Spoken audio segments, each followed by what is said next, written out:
Sucedió algo que, se los juro, les va a costar trabajo creer. Una de mis alumnas, Nadia, una joven de 16 años que creció en la tundra helada a 50 grados bajo cero, me tomó de la mano, con los ojos llenos de lágrimas, y me preguntó con la voz quebrada: «Maestra, ¿esto es el cielo?». En mis 20 años dedicada a la educación en las regiones más remotas del Ártico, jamás había presenciado una emoción tan pura y desgarradora.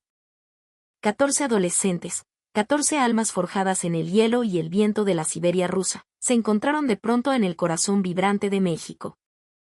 Su viaje, que originalmente los llevaba a un intercambio cultural en Panamá, fue desviado de forma abrupta por un huracán furioso que azotaba el Caribe. El avión tuvo que hacer un aterrizaje de emergencia en el Aeropuerto Internacional de la Ciudad de México. Para estos jóvenes, que viven una vida nómada junto a sus rebaños de renos, sin electricidad, sin internet, sin conocer más mundo que la infinita blancura de la nieve, pisar el asfalto de una de las ciudades más grandes y caóticas del planeta fue como nacer de nuevo. Imagínenlo. El impacto de ver por primera vez un bosque de rascacielos. La sensación de moverse dentro de esas cajas mágicas de metal que aquí llamamos metro. El vértigo de perderse en el torbellino humano del centro histórico, solo para ser rescatados por la calidez de un extraño. Ellos mismos lo dijeron: jamás imaginamos que existiera una sociedad tan avanzada. Pero lo que de verdad los dejó sin aliento, lo que les rompió los esquemas y les tocó el alma, no fueron los edificios ni la tecnología. Fue algo mucho más profundo. Albán, el mayor del grupo, un joven cazador de 17 años, me lo dijo en su lengua nativa, y sus palabras, al ser traducidas, se clavaron en mi corazón para siempre. Lo que más nos sorprende es que, en medio de tanta civilización, el corazón de la gente sea tan cálido. ¿Qué fue lo que vieron estos 14 chicos en la Ciudad de México? ¿Qué los hizo llorar de emoción y de gratitud? ¿Por qué estos jóvenes, que no sabían nada del mundo moderno, terminaron llamando a México la patria de su alma? Soy Ana K., y como especialista en educación ártica con más de 2 décadas de experiencia, les contaré el milagro de 72 horas que viví junto a ellos. Una historia donde el hielo se encontró con el sol, donde lo ancestral se abrazó con lo moderno. Y antes de empezar, si le das like a este video y te suscribes al canal, nos darás la fuerza para seguir compartiendo historias que, como esta, nos recuerdan lo increíble que es ser mexicano. Hola a todos, mi nombre es Ana K. Y durante los últimos 20 años he dedicado mi vida a apoyar la educación de los pueblos originarios del extremo norte de Rusia, principalmente los nenets y los evenki. Pero la experiencia que viví el verano pasado, esa que comenzó con un aterrizaje forzoso en el AICM, se convirtió, sin lugar a dudas, en el recuerdo más profundo y hermoso de toda mi existencia. Los chicos que me acompañaban en ese viaje eran únicos. 8 de ellos eran nenets, de la península de Yamal, un lugar tan remoto que el concepto de frontera se mide en horizontes de nieve. Vivían en chums, las tiendas tradicionales de piel de reno, siguiendo a sus manadas en un ciclo de vida que no ha cambiado en siglos. Los otros 6 eran evenki, de la República de Sajá, descendientes de cazadores y artesanos legendarios. Eran 14 jóvenes, de entre 14 y 17 años, y ninguno de ellos había salido jamás de su tierra natal. Déjenme presentarles a algunos. Nadia Teri, de 16 años, nacida en una familia de pastores de renos al final de la península de Yamal. Su universo entero era la tundra blanca, el cielo cristalino y los miles de renos que componían su mundo. Sin luz eléctrica, sin agua corriente, su vida era un diálogo constante con la naturaleza en su estado más puro. Albán Boyakov, de 17, era hijo de un cazador evenki. Su padre rastreaba osos y águilas, mientras su madre era famosa por crear hermosas artesanías con corteza de abedul. La rutina de Albán era el bosque, la pesca en ríos congelados y aprender las habilidades que sus ancestros le habían legado. Y luego estaba Olga Niaruy, de 15 años, criada en una pequeña aldea frente al océano Ártico. Su familia vivía de la caza tradicional de focas, y ella era una experta en sobrevivir sobre el hielo. Una joven que había crecido en un entorno tan hostil que en pleno verano el termómetro rara vez superaba los 10 grados. Lo que unía a estos chicos era su absoluta desconexión con lo que llamamos mundo moderno. Algunos jamás habían visto un televisor. Otros veían un automóvil apenas un par de veces al año. No sabían que era Internet o un smartphone. La simple idea de tener luz con solo apretar un botón era, para ellos, pura fantasía. El viaje era parte de un programa de intercambio cultural entre el gobierno ruso y algunos países de América Latina. El objetivo era que estos jóvenes destacados del Ártico experimentaran la diversidad de nuestras sociedades para que, en el futuro, pudieran contribuir al desarrollo de sus propias comunidades. El plan original era una estancia de 7 días en Panamá y Brasil, visitando centros multiculturales. Para ellos, era la aventura de sus vidas. Muchos nunca habían visto un avión. El simple hecho de volar era una especie de hechicería. Antes de partir, la emoción era palpable. Nadia, con los ojos brillando, me decía que quería saber cómo era un país cálido del sur. Albán soñaba con hacer amigos con gente de piel diferente a la suya. Nuestro itinerario era simple, un pequeño aeropuerto en Yamal, una escala en Moscú y de ahí, directo a Panamá. Sin embargo, sobre el Océano Atlántico, cerca del Caribe, lo inesperado ocurrió. Un huracán de categoría mayor estaba azotando la región con una furia descomunal, obligando al cierre de todos los aeropuertos de la zona. El capitán anunció por el altavoz, con voz serena pero firme, que por seguridad nos desviaríamos al aeropuerto alterno más seguro y preparado, el Aeropuerto Internacional de la Ciudad de México. La confusión se apoderó de los chicos. México. Nadie sabía nada de ese lugar. ¿Era seguro? ¿Nos aceptarían? El miedo comenzó a dibujarse en sus rostros. Algunos de los más pequeños empezaron a llorar en silencio. Yo misma sentí una punzada de preocupación. Temía el choque cultural que sufrirían estos niños, cuyos únicos referentes eran la tundra y sus tradiciones. ¿Cómo reaccionarían al ser arrojados de golpe al corazón de una de las metrópolis más complejas del mundo? Era casi medianoche cuando nuestro avión finalmente aterrizó en el aeropuerto Benito Juárez. Lo que vieron a través de las ventanillas destrozó por completo su concepción del universo. La pista estaba rodeada por un océano de luces, un tapiz de destellos amarillos, blancos y rojos que se extendía hasta donde alcanzaba la vista. Parecía que todas las estrellas del firmamento habían decidido caer sobre ese valle. «Maestra, estoy soñando», susurró Nadia, con la cara pegada al cristal. «No puedo creer que exista un lugar tan hermoso». En el momento en que pusimos un pie en la terminal, los 14 se quedaron mudos. El impacto fue total. Techos altísimos, paredes de cristal gigantescas, un suelo de mármol tan pulido que reflejaba las luces como un espejo de hielo y, sobre todo, la sensación de que todo funcionaba con una precisión perfecta, incluso a esas horas de la noche. Olga, la chica del Ártico, se agachó y tocó el suelo con la punta de los dedos. «¡Qué hielo tan liso!», murmuró para sí misma. Para ella, ese mármol brillante era la versión más perfecta del hielo que jamás había visto. La primera sorpresa nos esperaba en migración. A pesar de la llegada imprevista de 14 adolescentes con pasaportes rusos y atuendos tradicionales, el personal del aeropuerto no mostró ni una pizca de pánico. Al contrario, manejaron la situación con una calma y profesionalismo asombrosos. Y no solo eso. Cuando se dieron cuenta de que éramos viajeros que necesitábamos una atención especial, se movilizaron para encontrar a alguien que hablara ruso. Fue entonces cuando apareció una mujer llamada Guadalupe. Al enterarse de que éramos de pueblos originarios del Ártico, su rostro se iluminó con una ternura especial. Vio la ropa de los chicos, bordada a mano con hilos de colores, y exclamó, «¡Qué cosa más hermosa!». ¿Saben?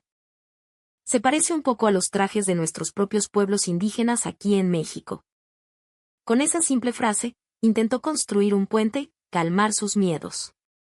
Lo que más me conmovió fue el esfuerzo que hizo Guadalupe por aprenderse el nombre de cada uno. Pronunció con cuidado Nadia, Albán, Olga. Les preguntó cómo se decía hola en sus lenguas y trató de imitar los sonidos. Los chicos sintieron que su cultura era vista, que era respetada. La tensión en sus hombros comenzó a disiparse. Al recoger el equipaje, Albán estaba visiblemente preocupado por su enorme mochila hecha de piel de reno. Era lógico, para alguien que nunca había salido de su mundo, El miedo a perder lo poco que traía consigo era real. Un trabajador de la aerolínea, un hombre robusto con un bigote espeso, notó su angustia. Se acercó, le dio una palmada en la espalda y, sin entender una palabra de lo que Albán decía, le hizo un gesto de no te preocupes, carnal. Se encargó personalmente de que su mochila fuera la primera en salir por la banda. En el autobús que nos llevó al hotel, la cosmovisión de los chicos comenzó a fracturarse para siempre. El paisaje nocturno de la Ciudad de México era, para ellos, una visión de otro planeta. Un mar de luces más numeroso que cualquier manada de renos. Edificios que se rascaban las nubes. Ríos de faros de coches que fluían sin cesar por las avenidas. Nadilla tenía la nariz pegada a la ventana. Con voz temblorosa, me preguntó, ¿tanta gente vive aquí? En su tierra, a veces podías caminar decenas de kilómetros sin encontrar una sola familia. La idea de que millones de personas pudieran vivir juntas en un mismo lugar le resultaba incomprensible. Cuando el autobús subió a uno de los viaductos elevados, Olga comenzó a cantar en voz baja. Era un canto tradicional de su pueblo, una canción que se entona para dar gracias cuando se contempla algo de una belleza abrumadora. La gente que pudo construir un camino tan hermoso, dijo después, debe tener un corazón igual de hermoso. Llegamos a nuestro hotel en el centro histórico, y el asombro continuó. La altura de los edificios, los letreros de neón de colores brillantes, la gente que todavía caminaba por las calles a pesar de la hora. En nuestra aldea, la noche es el silencio absoluto, comentó Albán. Aquí, la noche está tan viva como el día. ¡Qué chido! Al hacer el check-in, la atención del recepcionista nos volvió a tocar el corazón. Cuando supo que éramos un grupo de jóvenes indígenas, fue increíblemente considerado. Por ejemplo, nos preguntó por nuestros hábitos alimenticios y, al saber que comíamos principalmente carne, se ofreció a coordinar con la cocina un menú especial para el desayuno. Tomando en cuenta que veníamos de un lugar extremadamente frío, nos explicó con paciencia cómo funcionaba el aire acondicionado de las habitaciones para que no pasáramos frío. El viaje en el elevador fue un espectáculo.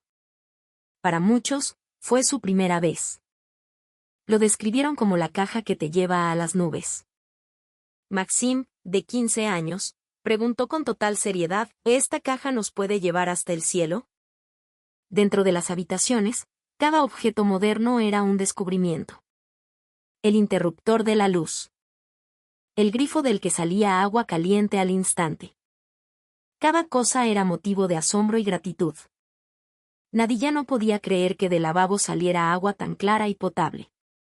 Poder usar toda el agua limpia que quieras es como un sueño, dijo. En su hogar, el agua se obtiene derritiendo bloques de hielo. Esa noche, los chicos tardaron mucho en dormir. La emoción de tantas experiencias nuevas los tenía alterados. Yo tampoco pude pegar ojo. Llevaba 20 años trabajando en el Ártico, pero nunca, ni en mis sueños más locos, imaginé que la civilización y la naturaleza pudieran colisionar de una forma tan poética y dramática. A la mañana siguiente, varios de los chicos se despertaron muy temprano.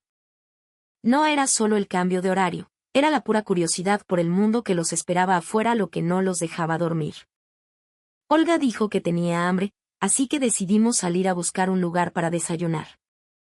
Le preguntamos al chico de la recepción, quien no solo nos recomendó una pequeña fonda abierta las 24 horas, sino que llamó personalmente para asegurarse de que tuvieran algo en el menú que nuestros chicos pudieran comer. Híjole, esos detalles te llegan al alma. Caminar por las calles del centro de la Ciudad de México a las 6 de la mañana fue una revelación para ellos. La ciudad ya estaba despierta, pulsando como un organismo vivo. Gente yendo a trabajar, otros corriendo, puestos de periódicos abriendo. En sus aldeas, la quietud del amanecer es sagrada. Aquí, la mañana estaba llena de una energía vibrante que los dejó maravillados. Entramos en la fonda. El aire cálido, cargado del aroma a café de olla, cebolla y cilantro, nos envolvió. Los chicos se sentaron con timidez, pues apenas tenían experiencia comiendo fuera. Cuando vieron el menú, sus caras eran un poema. Puros platillos que nunca habían visto. El mesero, un joven muy amable, notó nuestro desconcierto y nos trajo el menú en inglés. Cuando empecé a traducirles al ruso, el dueño del lugar, el señor Carlos, se acercó. Al saber que veníamos del Ártico, nos escuchó con un interés genuino. Les explicó uno por uno los platillos que podrían gustarles, recomendando especialmente los que llevaban carne. Miren, no tenemos carne de reno, dijo con una sonrisa, pero tenemos unos tacos al pastor que están para chuparse los dedos. Cuando llegaron los platos, los ojos de los chicos se abrieron como platos. La comida, presentada con colores vivos, les pareció una obra de arte. Es tan bonito que da pena comérselo, suspiró Nadilla. Pero cuando dieron el primer bocado, sus expresiones cambiaron por completo. Un silencio asombrado, seguido de exclamaciones de ¡qué rico! En sus idiomas nativos. Los tacos al pastor fueron un éxito rotundo. La carne marinada, la piña dulce, el cilantro fresco, la cebolla, el toque picante de la salsa, una explosión de sabores que nunca habían experimentado. Es totalmente diferente a nuestra carne, pero no manches, qué cosa tan deliciosa, exclamó Albán con la boca llena. Mientras comíamos, ocurrió uno de los momentos más conmovedores. Una familia mexicana en la mesa de al lado, una mamá con su hija pequeña, se nos acercó. La señora nos dijo que los trajes de los chicos eran preciosos y nos preguntó de dónde veníamos. Cuando le respondí que de la Siberia rusa, sus ojos se iluminaron. ¡Guau!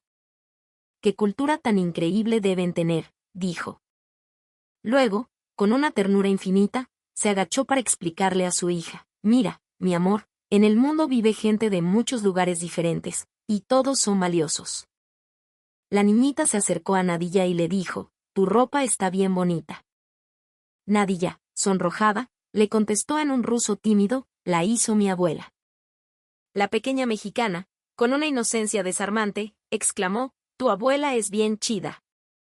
Yo veía esa interacción con un nudo en la garganta. Era la prueba de que, más allá de las barreras del idioma y la cultura, existe un deseo humano natural de entendernos, de conectar. Los chicos sintieron esa aceptación, la alegría de ver su cultura no solo tolerada, sino celebrada. Al terminar de desayunar, salimos a la calle justo en la hora pico. Ver a miles de personas moviéndose en un orden casi coreografiado los dejó boquiabiertos. Nadie chocaba bruscamente, nadie gritaba. Hay tanta gente, y todos son tan tranquilos y respetuosos, me dijo Olga. En nuestra aldea, solo se junta tanta gente para las fiestas más importantes. Esto es inimaginable. De paso, entramos a un Oxxo, y ahí vivieron otro shock cultural. Una tiendita que abre 24 horas y vende de todo era, para ellos, un lugar mágico. Comida, medicinas, productos de limpieza, una cantidad inverosímil de artículos perfectamente ordenados.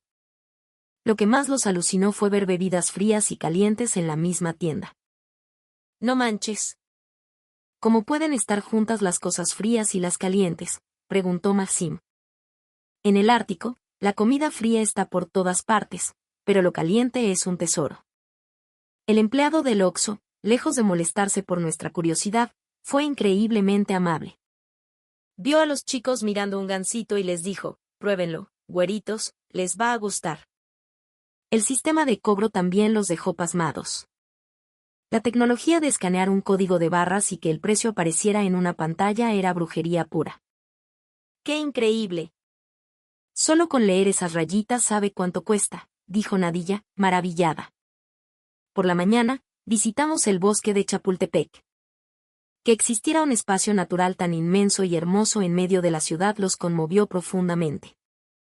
Era una naturaleza distinta a la suya, pero podían sentir el amor y el cuidado que la gente le ponía. Lo que más les impactó del parque fue ver a tantas familias disfrutando juntas. Padres jugando a la pelota con sus hijos, madres extendiendo manteles para un día de campo. El calor de una familia, reflexionó Albán, es el mismo en todo el mundo, ¿verdad? Mientras descansábamos en una banca, un niño mexicano que jugaba cerca se tropezó y empezó a llorar. Sin pensarlo dos veces, Olga corrió hacia él y lo ayudó a levantarse. Le limpió la rodilla con su pañuelo y le dijo algo en su idioma, con una voz tan dulce que el niño dejó de llorar y la miró con curiosidad. El papá del niño se acercó, dándonos las gracias una y otra vez. You are very kind, dijo en un inglés sencillo. Olga, tímida, respondió en ruso, ayudar a quien lo necesita es lo natural. Para comer, los llevé a un restaurante tradicional por la zona de Garibaldi. Quería que experimentaran la cultura mexicana en todo su esplendor. Los edificios antiguos, conviviendo con la vida moderna, los fascinó. Pedimos pozole y tamales. Para los chicos, era la primera vez que probaban algo así, pero les encantó. Especialmente los tamales oaxaqueños, con su masa suave y su relleno jugoso. Nunca supe que el maíz pudiera ser tan delicioso, dijo Nadilla. Mientras comíamos, una abuelita de una mesa cercana nos empezó a hablar. Con una sonrisa llena de arrugas, nos preguntó de dónde veníamos. Cuando le dije que del Círculo Polar Ártico, nos dijo, bienvenidos, hijos. Qué bueno que vinieron desde tan lejos. La señora nos contó que había vivido tiempos difíciles y que lo más importante era llevarnos bien con toda la gente del mundo. Miró a los chicos con ternura y les dijo, ustedes, los jóvenes, tienen que construir puentes entre los países, entenderse unos a otros. Por la tarde, paseamos por los alrededores del Zócalo. La visión de la Catedral Metropolitana y el Palacio Nacional los dejó sin palabras. Maxim, mirando hacia arriba, dijo, no puedo creer que los humanos puedan construir cosas tan altas y tan hermosas. La majestuosidad de la plancha del Zócalo, con la bandera ondeando en el centro, también los impresionó. Ver cómo la historia y la modernidad convivían en un mismo espacio fue una lección poderosa para ellos. Albán, conmovido, comentó, la tradición y el progreso pueden ir de la mano. Esto, para ellos, fue un descubrimiento vital. Subirnos al metro fue otra experiencia monumental. Para unos chicos cuyo medio de transporte habitual era un trineo tirado por renos, el metro era un vehículo de ciencia ficción. Puede llevar a tanta gente a la vez, es como magia, exclamó Olga con los ojos brillantes. La civilidad de la gente dentro de los vagones también los tocó. Vieron cómo, a pesar de ir casi llenos, la gente se hacía espacio, y sobre todo, cómo los jóvenes se levantaban para cederle el asiento a los ancianos o a las mujeres con niños. Incluso con tanta gente, pueden mantener la paz y el respeto, dijo Nadilla. Habían descubierto la caballerosidad mexicana. Al atardecer, llegamos de nuevo al bullicio del centro histórico. La cantidad de gente cruzando las calles era algo que superaba su imaginación. Albán lo describió perfectamente, es como un río de gente. Y fue ahí, en medio de ese río humano, donde ocurrió el desastre. Olga, la pequeña Olga de 15 años, se soltó de mi mano y en un segundo, la perdimos de vista. El pánico se apoderó de nosotros. Empezamos a buscarla desesperadamente, gritando su nombre, pero encontrar a una chica en esa marea de gente era casi imposible. Pasaron 30 minutos que se sintieron como una eternidad. De repente, vi a una señora, una vendedora ambulante de dulces típicos, que nos hacía señas. A su lado, estaba Olga, sana y salva, aunque con los ojos hinchados de llorar. La señora, que se llamaba Elvira, nos contó lo que pasó. Vio a Olga sola, llorando y asustada. Sin dudarlo, se acercó, la rodeó con un brazo y la apartó de la multitud. La sentó en su banquito, le compró un agua fresca de horchata y le empezó a hablar con cariño, llamándola mija higuerita, aunque Olga no entendía ni una palabra. Con sus gestos y su sonrisa, la calmó. Luego, le preguntó a otros vendedores si habían visto a un grupo de extranjeros, hasta que alguien nos señaló. Pero lo más conmovedor fue lo que Olga me contó después, ya con la voz entrecortada por la emoción. Maestra, me dijo, cuando me perdí, sentí mucho miedo. Pero tanta gente intentó ayudarme. La señora Elvira me protegió como si fuera mi abuela. Me cuidaron como si fuera de su familia. Esa noche, de vuelta en el hotel, reuní a los chicos para hablar de lo que habían vivido. Todos, sin excepción, hablaron de una calidez que nunca antes habían sentido. Neta, no puedo creer que gente que no nos conoce de nada se preocupe tanto por nosotros, dijo Albán. Y entonces, Nadilla, la chica de 16 años, me dijo las palabras que lo cambiaron todo, las palabras que le dieron sentido a este viaje inesperado. Maestra, dijo con una seriedad impropia de su edad, estábamos equivocados sobre la civilización. Yo pensaba que la civilización eran los edificios altos y las máquinas rápidas. Pero la verdadera civilización, la más avanzada de todas, es la bondad en el corazón de la gente. Lo que sentimos hoy, esa protección, ese cariño, eso es la verdadera civilización. Es un apapacho. El segundo día era nuestro último día. El plan era visitar la Torre Latinoamericana por la mañana y luego irnos al aeropuerto. Durante el desayuno, las caras de los chicos eran largas. Nadie quería irse de México. La vista desde lo alto de la Torre Latinoamericana fue una experiencia que les cambió la vida. Contemplar la inmensidad de la Ciudad de México desde esa altura alteró por completo su percepción del mundo. Nunca supe que el mundo era tan grande, dijo Maxime con la voz temblorosa. Desde el mirador, Nadilla se me acercó. Maestra, la tundra de mi hogar es hermosa. Pero esta ciudad, vista desde aquí, también es hermosa. Hay muchas formas de belleza, ¿verdad? Y todas las crea el corazón de la gente. Nuestra última comida la tuvimos en un restaurante del centro. Escogí un lugar especial como despedida. Aunque al principio los chicos estaban un poco intimidados por el ambiente elegante, la calidez del personal los hizo relajarse de inmediato. Durante la comida, un señor mayor, un mexicano de traje, se nos acercó. Nos dijo que en su juventud había viajado por todo el mundo y que sentía una enorme curiosidad por la tierra de los chicos. Me da mucha alegría que jóvenes como ustedes vengan a México, dijo.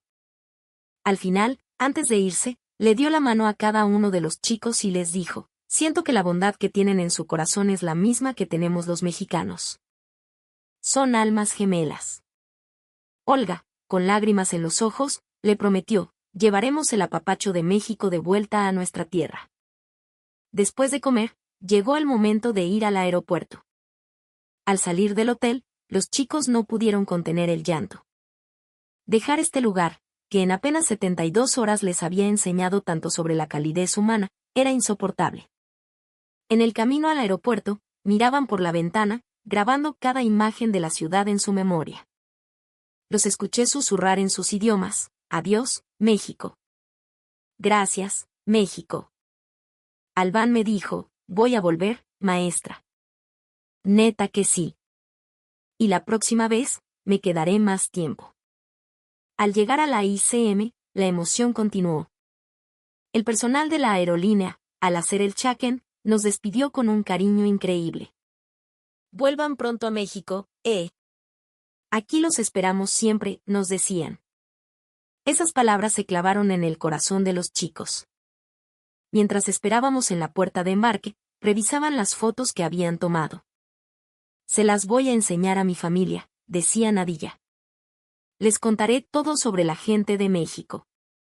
Albán añadió, cuando vuelva, quiero enseñarles a los mexicanos sobre nuestra cultura. El avión despegó.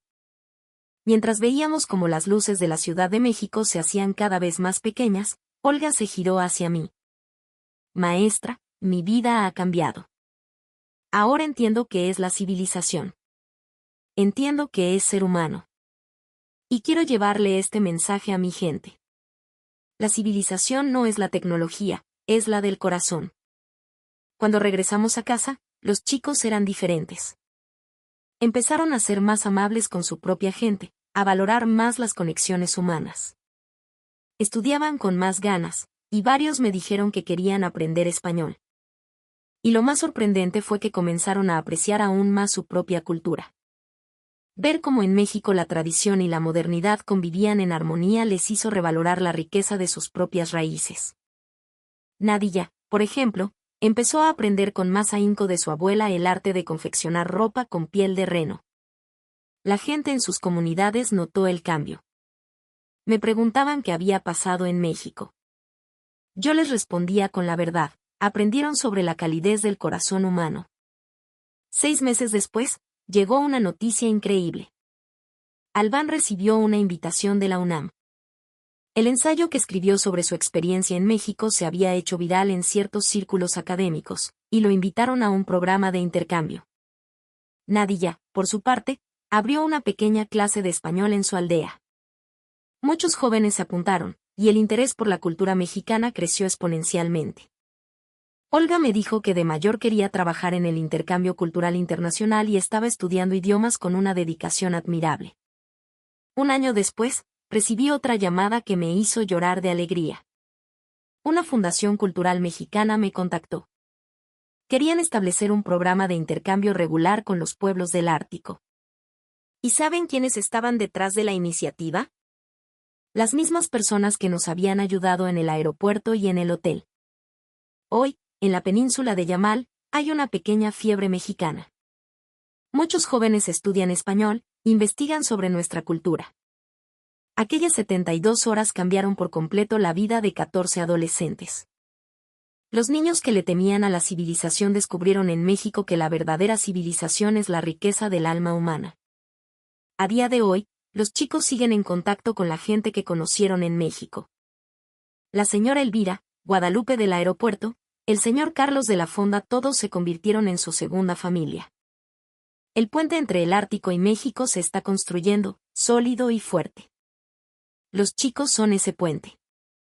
La lejana tundra y la vibrante metrópoli, unidas para siempre por un apapacho. Y hasta aquí la historia de hoy. ¿Qué les pareció este relato increíble de cómo los niños del Ártico encontraron el corazón de la civilización en México? Déjenme en los comentarios un mensaje de apoyo para estos chicos. Y si esta historia te movió el corazón, por favor, dale like y suscríbete.